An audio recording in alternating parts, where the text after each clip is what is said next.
Selamat malam. Selamat malam. Selamat malam. Halo, Iya, selamat malam, Prof. bisa dimulai ya?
Halo, bisa didengar ya? Bisa, Prof. Bisa dilihat PowerPoint-nya? Ya, kalau bisa kita mulai aja kuliahnya ya. Berarti ini kelas C dan kelas D. Halo, Iya, Prof. Kelas C dan D. kelas C. Yaitu, selamat malam, semoga sehat semua. Malam hari ini kita akan membahas tentang penyakit sistem respirasi. Yang pengampunya saya sendiri dari Lab Ilmu Penyakit Dalam Veteriner. Sebagai brainstorming bahwa kalau berbicara tentang penyakit respirasi, maka kita harus tahu sistem organ, apa yang ada, kemudian organnya. Sistem organ respirasi itu ada dari daerah nasal, dari hidung. Dari hidung ini ada di sana sinus dengan komponen lainnya. Kemudian setelah dari hidung dia akan masuk ke faring, sebenarnya di respirasi. Nasal itu ada faring.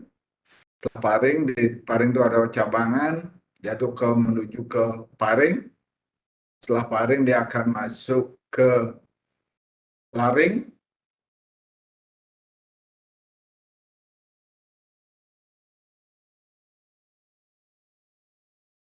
Alveolus dan alveoli. Ini sebelah kanan, gambaran umumnya.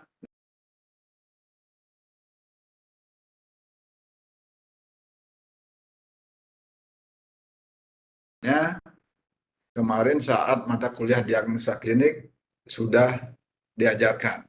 Mohon dilihat cara-cara pemeriksaan daripada sistem respirasinya. Ada pemeriksaan fisiknya di sana, ada inspeksi, palpasi, auskultasi terhadap semua organ harus dilakukan.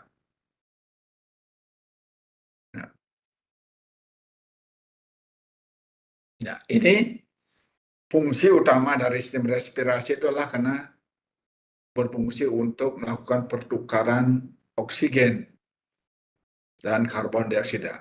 Oksigen dari lingkungan yang akan masuk ke dalam tubuh, kemudian bertukar dengan hasil pembakar metabolisme sel, yaitu karbon dioksida. Nah, proses pertukaran atau tekanan masing-masing gas penyusun respirasi inilah yang mengakibatkan terjadinya pergerakan respirasi dari luar ke belah dalam. Mohon dipahami, dilihat bagaimana proses siklus tekanannya masing-masing komponen penyusun gas penyusun respirasi tersebut. Nah, inilah yang perlu nanti diamati nanti dalam hal melakukan diagnosa dan pemeriksaan atau pengamatan terhadap gangguan respirasi. Nah, hal-hal yang perlu diperhatikan dalam pemeriksaan respirasi, yang pertama adalah irama respirasi. Ini sudah diberikan kemarin di diagnosa klinik, tolong diperhatikan irama respirasi itu apa. Kemudian suara paru, itu ada suara paru normal dan abnormal. Suara normalnya itu ada dua, bronkial dan vesikular. Abnormalnya itu ada rales, ada ronci, ada krepitasi. Itu sudah di diagnosa klinik. Kemudian lihat gambaran klinisnya adanya leleran di saluran respirasi, kemudiannya ada mukosa yang sianosis, ada gejala sesak napas, ada juga bisa gejala epistaxis.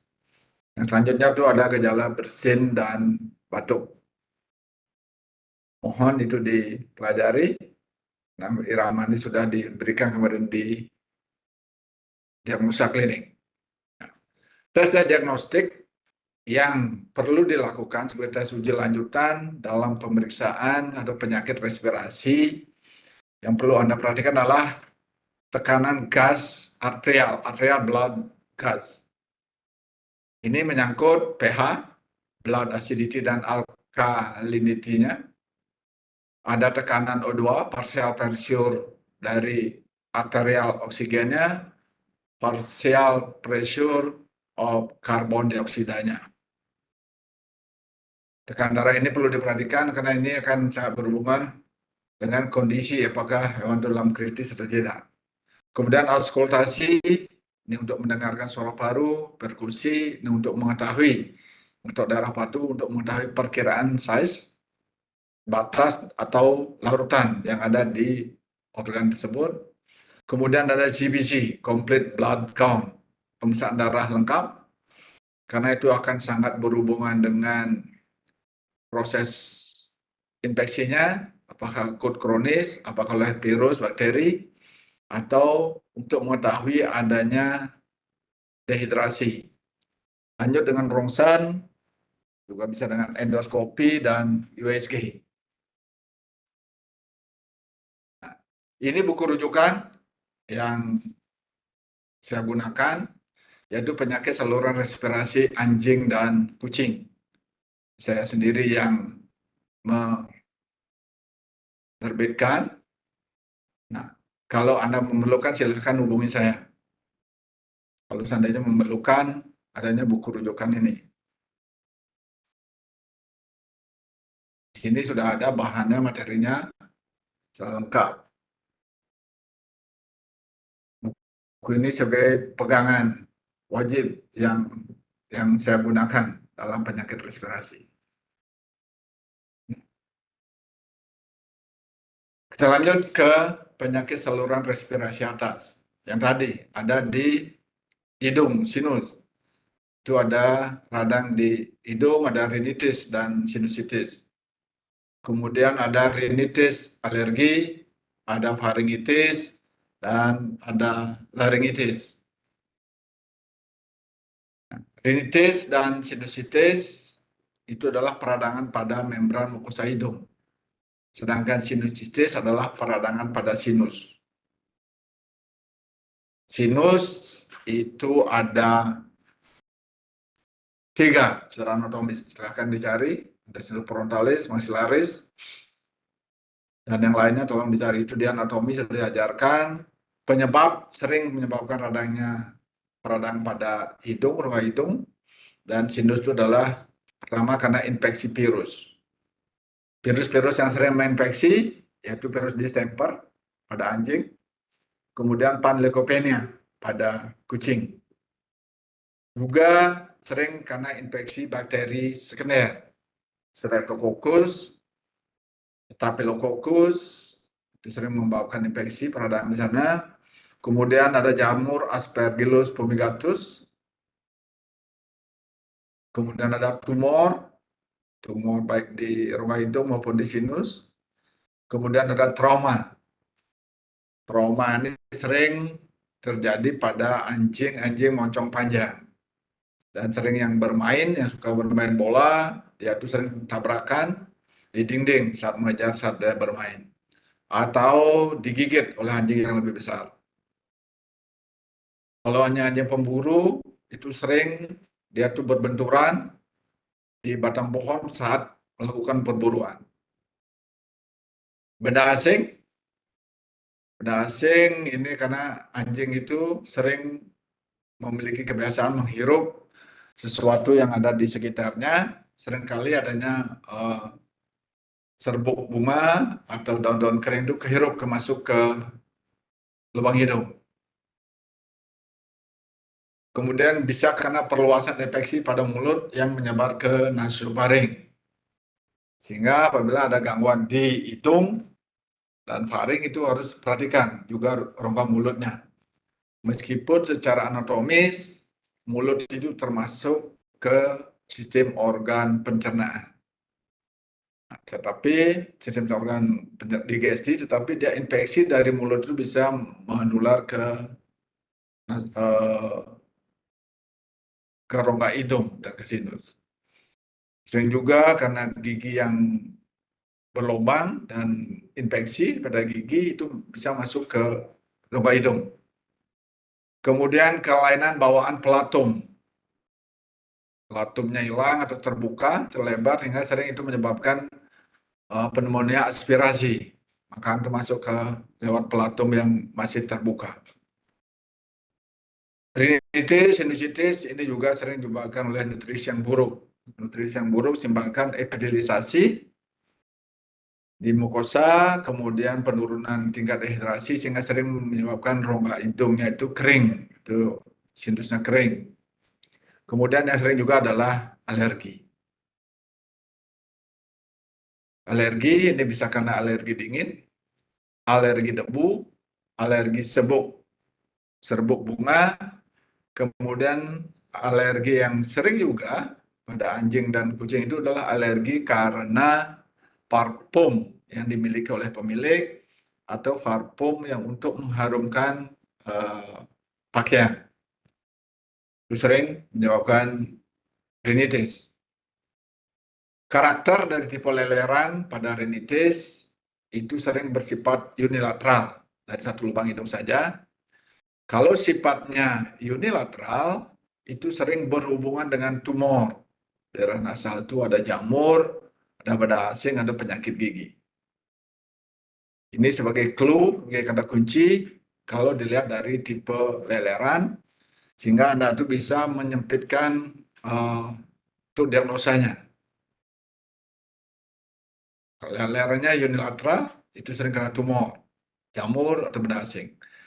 Kalau lelerannya bilateral, kedua lubang hidung itu pasti penyakit itu sering bersifat sistemik, infeksi, berarti lewat sirkulasi darah. Kemudian leleran hidung yang bersifat serus itu sering ditemukan pada awal kasus penyakit. Kemudian leleran serusnya akan cepat berubah menjadi mukovirulen jika terjadi penyakit itu berkembang sangat progresif dan ada infeksi bakteri sekunder. Sehingga untuk mengetahui adanya infeksi sekunder ini sering dilakukan isolasi terhadap bakteri untuk pemeriksaan lab lanjutannya. Leleran mukovirulen dan serus dengan bercak-bercak darah yang ada di leleran tersebut, ini sering penyakit yang menyebabkan erosi pada mukosa hidung. MCE itu sering menyebabkan adanya erosi di sana. Hepatitis diakibatkan oleh gangguan pada hidung yang menyebabkan erosi pada pembuluh darah besar. Hepatitis karena penyakit sistemik itu seperti koagulopati, hipertensi, vaskulitis, atau sindrom hiperpikositis. Itu harus, sehingga kalau ada kasus epistasis, lihat apakah ada pembuluh darah yang besar yang luka, karena epistasis itu juga bisa disebabkan oleh trauma. Kalau trauma biasanya darah yang keluar itu lebih segar. Kalau epistasis dengan darah yang agak encer, kemudian sulit membeku dan mungkin berwarna kebiruan, itu adalah penyakit sistemik. Sehingga untuk pemeriksaan lanjutannya, untuk epistasis ini sering dilakukan untuk pemeriksaan koagulumatinya. Keempat pembekuan darahnya dicek, apakah darah itu waktu pembukaannya normal atau tidak. Juga dicek adanya kekurangan vitamin K di darah. Gejala klinis dari rinitis adalah pada awal kasus mukosa hidung itu kering dan hiperemia, kemerahan, ada bersin. Apabila ada berlanjut, biasanya bersin yang lebih dominan, kemudian juga sering diikuti oleh batuk ringan, kadang-kadang ada epistasis, dan ada leleran dari hidung yang bersifat serus. Nah, leleran hidung ini dapat bersifat serus, mukoid, dan ada bercak darah dan mukoid tergantung atas penyebab penyakit. Kalau awal biasanya kalau serus itu sering karena dia infeksi virus, kemudian karena alergi. Lanjut ya akan lebih lama, itu akan menjadi mukoid, itu sering dari perkembangan dari penyakit virus. Ada bercak darah itu berarti sampai pecah buluh darahnya, apalagi sampai mukopurulen berarti sudah ada infeksi bakteri. Warna leleran hidung itu karena infeksi jamur, biasanya berwarna kehijauan dan sangat kental. Sering juga terjadi ulcer di mukosa hidung, terutama pada penyakit herpes itu sering menyebabkan ulcer. Leleran hidung ini dapat menjadi kental dan mengering di sekitar lubang hidung sehingga anjing itu menjadi sulit bernapas. Sehingga kalau ada kesulitan anjing bernapas, lihat lubang hidungnya ada terhalang atau tidak. Kalau tidak ada, berarti lihat ke sebelah dalamnya dengan rongsen, apakah ada penyempitan dari trakea, penyempitan dari alveoli, dan yang lainnya. Nah, diagnosisnya, pendekatan sistemik, ini kurang tepat digunakan untuk diagnosa rinitis. Hal ini disebabkan oleh penyakit rinitis itu bermacam-macam. Seperti ada infeksi, ada radang, trauma, traumatik, tumor, penyakit gigi, dan infeksi parasit. Nah, teknik diagnosanya mencatat sejarah penyakit secara lengkap. Bagaimana perkembangan penyakitnya, melakukan pengamatan fisik dan pada rongga mulut untuk mengeliminasi gangguan itu bukan karena dari penyebaran dari gangguan infeksi di mulut, mengevaluasi pembekuan darah, kalau dia tadi ada epistasis, kalau tidak ada epistasis tidak usah dilakukan evaluasi. Sitologi tadi, kalau ada menduga dia itu karena kultur infeksi bakteri, sitologi, kemudian di kultur bakterinya yang ada dari eksudat, sitologi ini bisa digunakan untuk mengetahui apakah ada infeksi virus yang berlebihan. Radiografi secara nasal dan rinoskopi. Rinoskopi ini untuk melihat mukosa hidungnya, radiografi untuk melihat anatomis dari organnya. Biopsi mukosa massal itu diperlukan untuk menyingkirkan penyebab primer pemicu leleran hidung. Nah, pada permasalahan rinitis yang kronis harus hati-hati dalam menyingkirkan penyakit gigi. Karena gangguan pada gigi seperti fistula oronasal dan oroantral itu sering menyebabkan rinitis. Kalau dibuka mulutnya, giginya masih kelihatan bagus, tetapi padahal itu ada lubang giginya kecil yang tidak terlihat secara inspeksi dengan mata. Nah, dia tuh sering dengan rongsen akan terlihat di giginya tuh ada lubang. Pemeriksaan gigi harus dilakukan dengan cermat dan hanya dalam kondisi terbius total. Karena fistula oronasal itu sangat sulit kalau dilihat secara inspeksi dengan mata telanjang.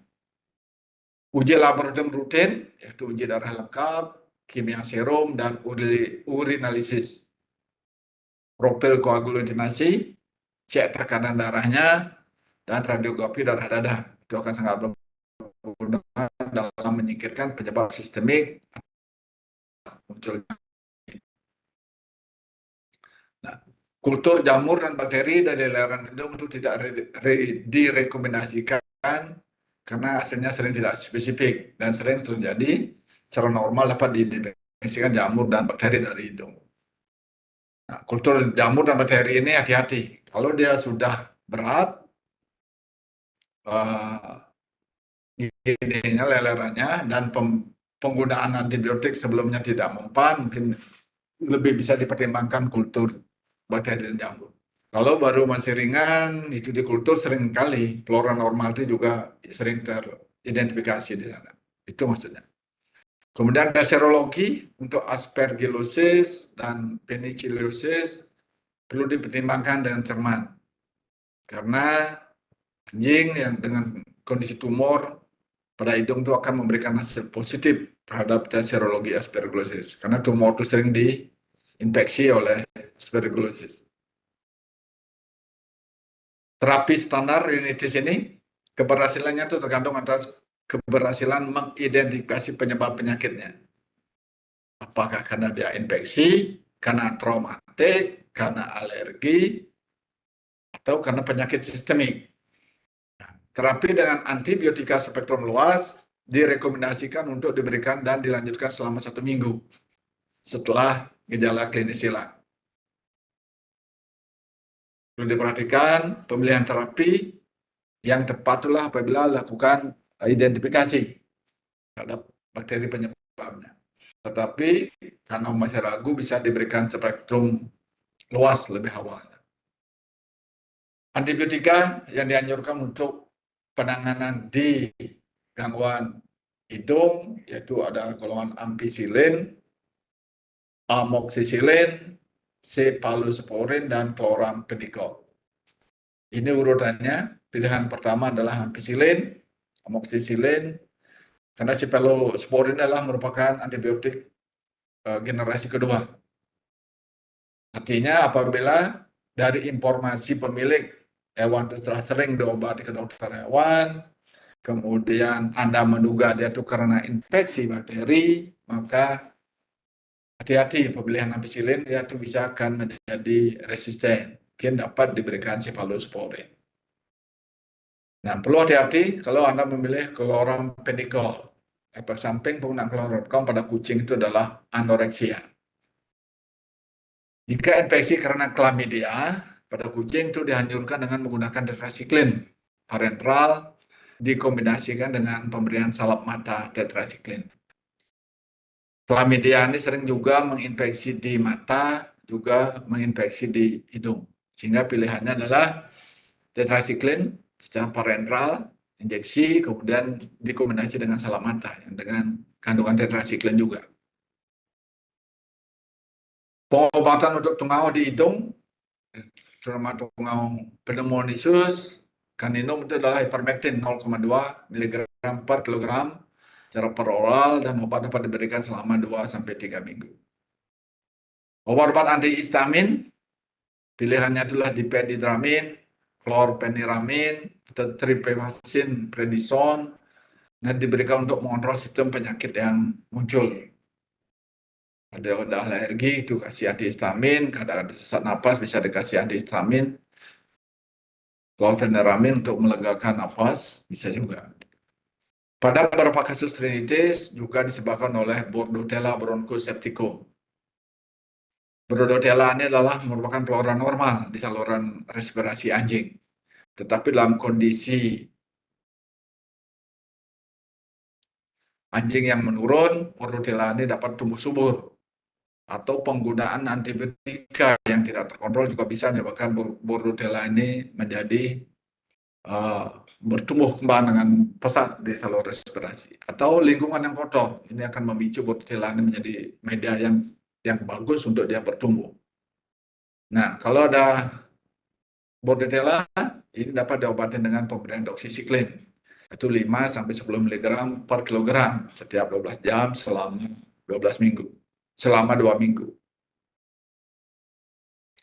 Terapi suportif yaitu dengan pemberian cairan dan nutrisi yang seimbang itu untuk mempercepat pemulihan kondisi pasien.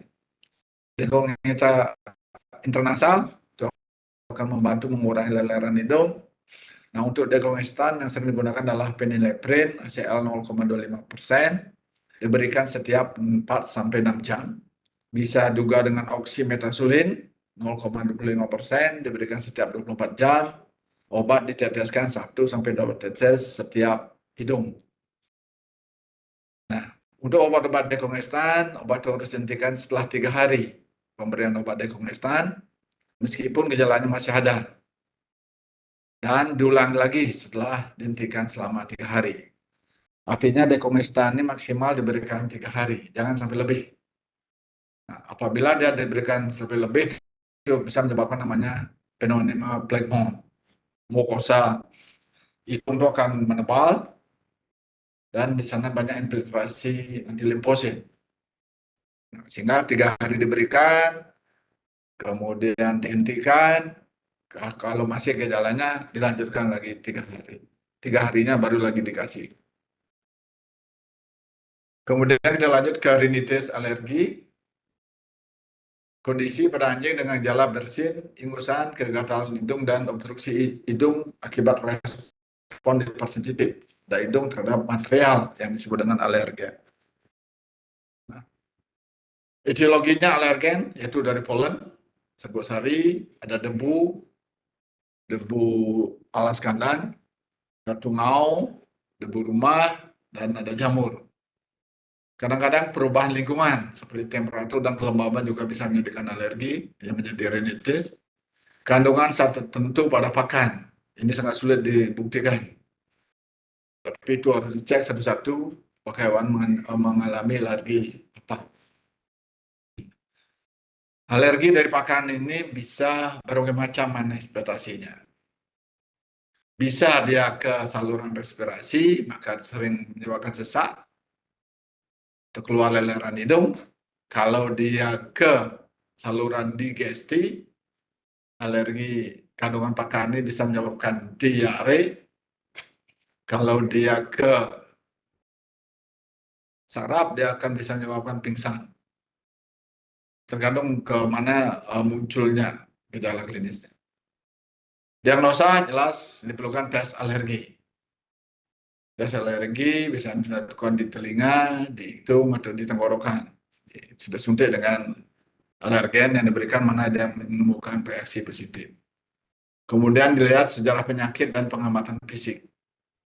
Dari gejalanya, sejarahnya, apa yang telah dilakukan sebelumnya sehingga tiba-tiba muncul gejala itu. Kemudian uji darah, itu uji hemoglobin E terhadap alergen yang spesifik. Treatment plus hindari alergen dan obat-obatan. Untuk menghindari alergen, kalau dia kena debu, jangan pakai karpet pada alas kandang atau mengganti alas kandang lebih sering. Pertahankan kandang tetap kering, bersih, dan cukup ventilasi. Hati-hati juga, nanti kalau ada dia karena alergi parfum, jangan pakai parfum tersebut.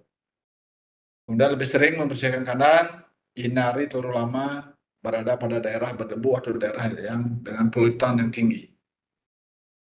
Obat-obatan untuk alergi adalah antihistamin untuk mengurangi nasal discharge, kegatalan, dan sneezing, bersinnya.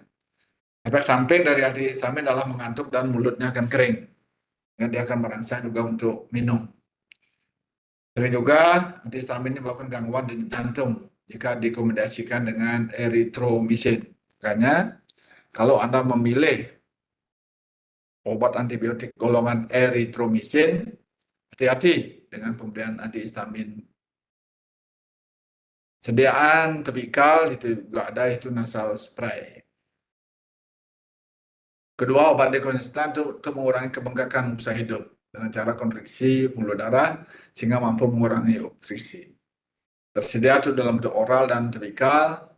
Bentuk topikal itu lebih cepat kerjanya, dekongestan tadi. Pelega napas. Penggunaan dekongestan yang lama tadi, dalam beberapa minggu itu bisa namanya rebound phenomenon. Itu nasal mukosanya itu akan bengkak dengan cepat, dan dia itu akan berhenti, akan dapat berkurang bengkaknya jika obat itu dihentikan. Nah, sehingga disarankan penghentian sehari setelah digunakan 2 hari berturut-turut. Makanya maksimal dekongestan itu diberikan 3 hari aja. Setelah itu di stop. Obat ketiga yaitu kortikosteroid. Ini lebih efektif dari antihistamin untuk mengurangi gejala klinis. Pemberian oral yang lama, lebih dari 3-4 minggu tidak dianjurkan. Karena kortikosteroid itu bisa menyebabkan imunosupresif. Untuk topikal, kerjanya lebih lama dari antihistamin dan dekongestan. Nah, kortikosteroid ini adalah sangat efektif, paten, tapi dia efek sampingnya sangat tinggi juga. Karena dia bisa menyebabkan imunosupresif. Yaitu kortikosteroidnya golongan desamethasone. Maka untuk mengurangi efek sampingnya dari kortikosteroid itu sering digunakan NSAID, non-steroid. Berarti itu derivatnya yang diberikan seperti prednisolon. Nah, itu yang di rinitis dan alergi. Kita lanjutkan ke faringitis. Faringitis itu adalah peradangan. Itu perbarahan pada faring akibat infeksi kuman seperti virus influenza, virus herpes, dan bakteri Streptococcus. Radang faring itu dapat meluas sampai ke daerah tonsil, itu menyebabkan abses faringial lateral, abses retrofaringial, dan abses peritonsilar. Sehingga dia akan menjadi sesak napas. Pada infeksi karena Streptococcus, grup A itu sering menyebabkan komplikasi yang disebut dengan penyakit hot rheumatic fever yang dapat mengakibatkan kerusakan permanen pada jantung. Streptococcus ini antigennya, komponen antigeniknya itu mirip seperti otot jantung. Sehingga apabila dia masuk, menginfeksi, dan nempel di jantung, maka tubuh itu sering merespon dengan bentuk antibodi sehingga dia itu akan menyerang jantung. Maka disebut hot rheumatic fever. Sehingga hewan itu bisa mati mendadak, kalau kita pun manusia itu sering mati mendadak gangguan jantung padahal dia tidak mempunyai riwayat jantung. Tetapi dia memiliki riwayat giginya berlubang. Hati-hati, ada yang gigi berlubang, hati-hati ada infeksi Streptococcus ini. Itu bisa menyebabkan gangguan di jantung. Nah, faringitis itu dikelompokkan menjadi 3. Itu ada yang non-eksudatif, itu sering disebabkan oleh virus, tidak ada eksudat. Ada eksudatif, itu sering disebabkan oleh infeksi bakteri Streptococcus grup A, B, dan C. Dan ulceratif, itu sering disebabkan oleh virus herpes. Nah, sehingga dari sini Anda bisa menyempitkan atau mengeliminasi agen-agen penyebabnya. Kalau non-oksidatif, berarti Anda harus curiga ke virus. Tapi penyebaran itu akan bisa menjadi oksidatif apabila ada infeksi sekunder. Berarti sudah ada Streptococcus yang masuk ke sana. Kemudian kalau ada ulcer, pasti ada herpes virusnya. Penyebab faringitis itu dapat bervariasi, yang tadi ada virus, ada bakteri, ada penyebab lain seperti alergi musim, tumor juga, polusi udara juga bisa menyebabkan faringitis. Gejala klinis pada awal itu penderita merasakan gatal pada faring. Nah, gatal pada faring pasti ditunjukkan dengan sikap anjing itu akan menggaruk-garuk bagian lehernya atau menggosok-gosokkan lehernya. Karena di awal pasti suhu tubuhnya akan naik. Demam, bantu lesu, kesulitan menelan karena ada radang di faring, dan jelas karena sulit menelan dia menjadi anoreksia. Sudah pada faring itu menebal dan sulit untuk dikeluarkan. Suara anjing itu akan menjadi parau karena tertutup di sana, dan anjing berusaha mengeluarkan dahak dari faring dan anjing itu sering membatukkannya.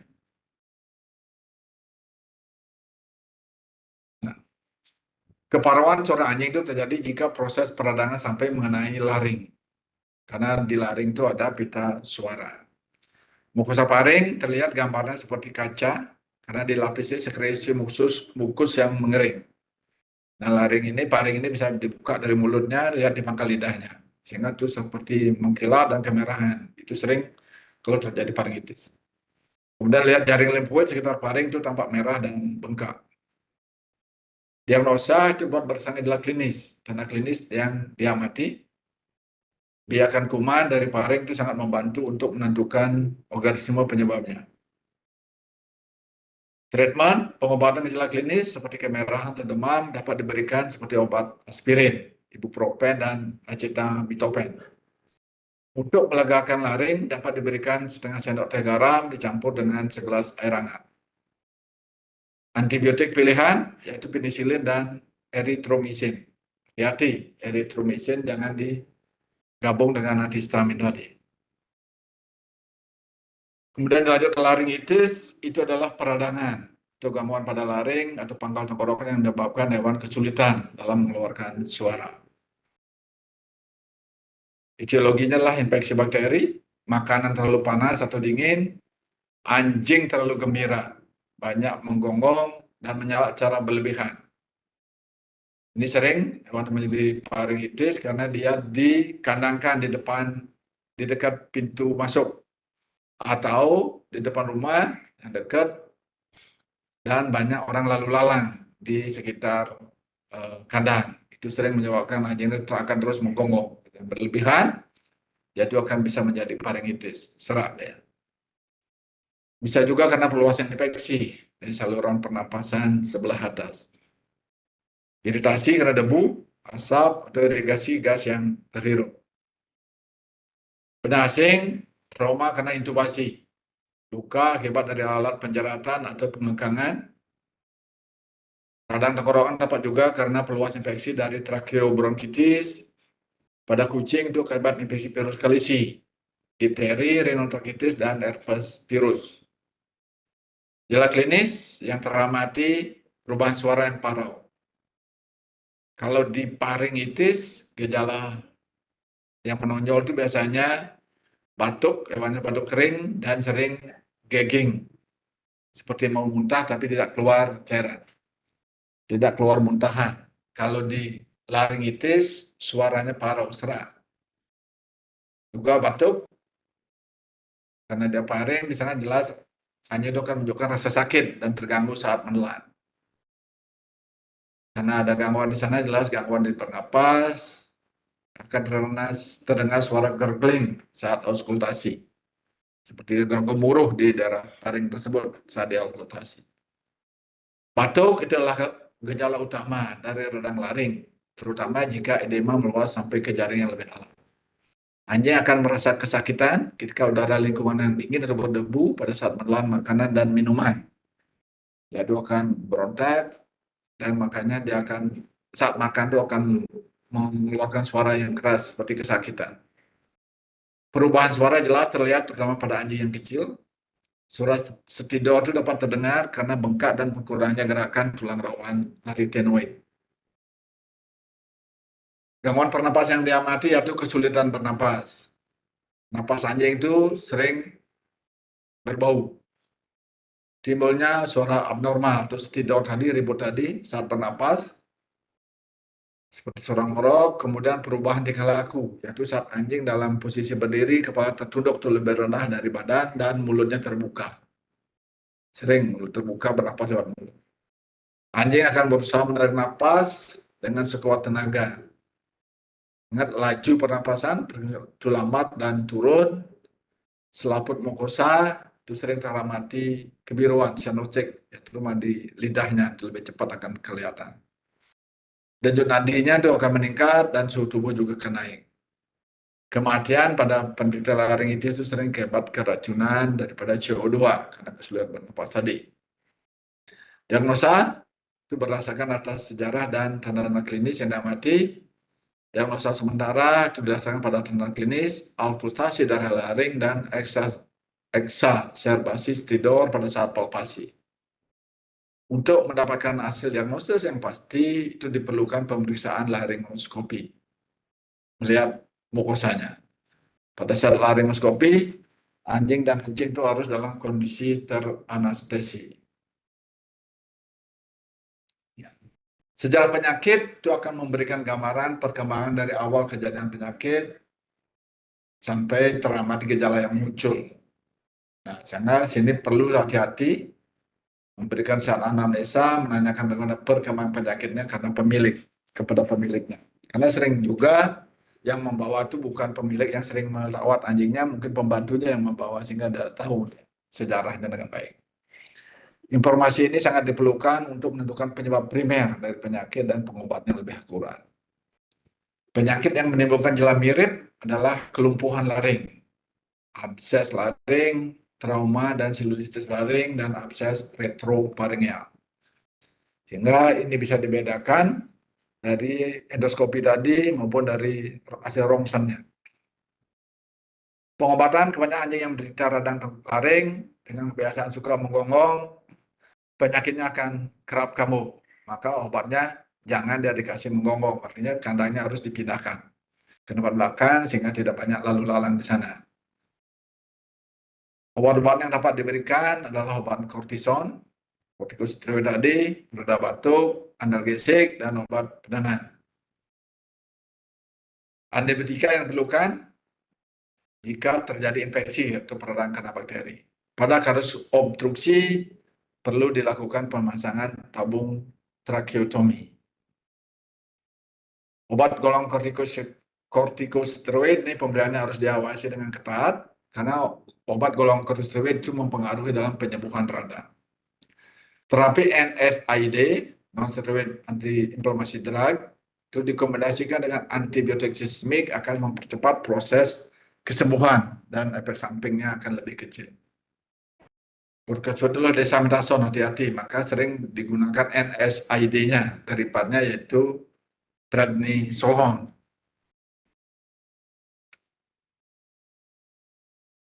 Atau metilprednisolone.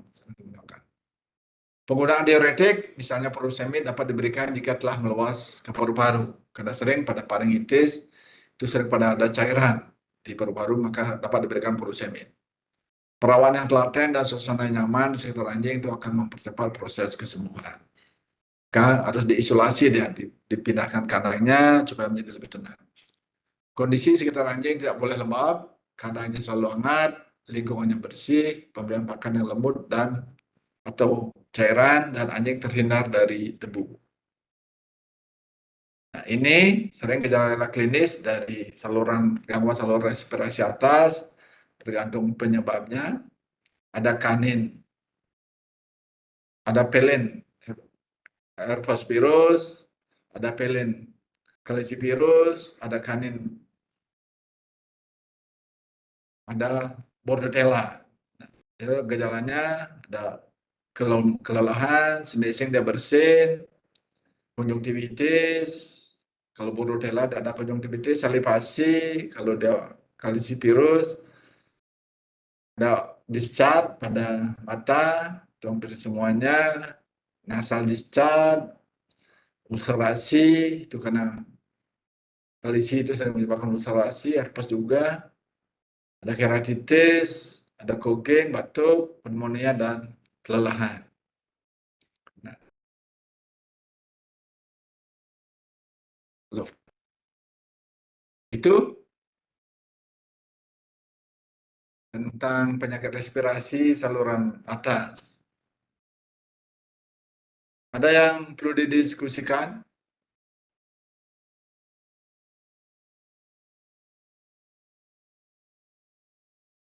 Ada deh.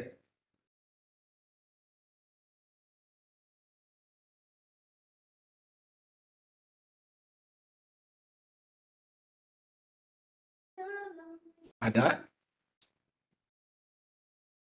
Lalu? Wah.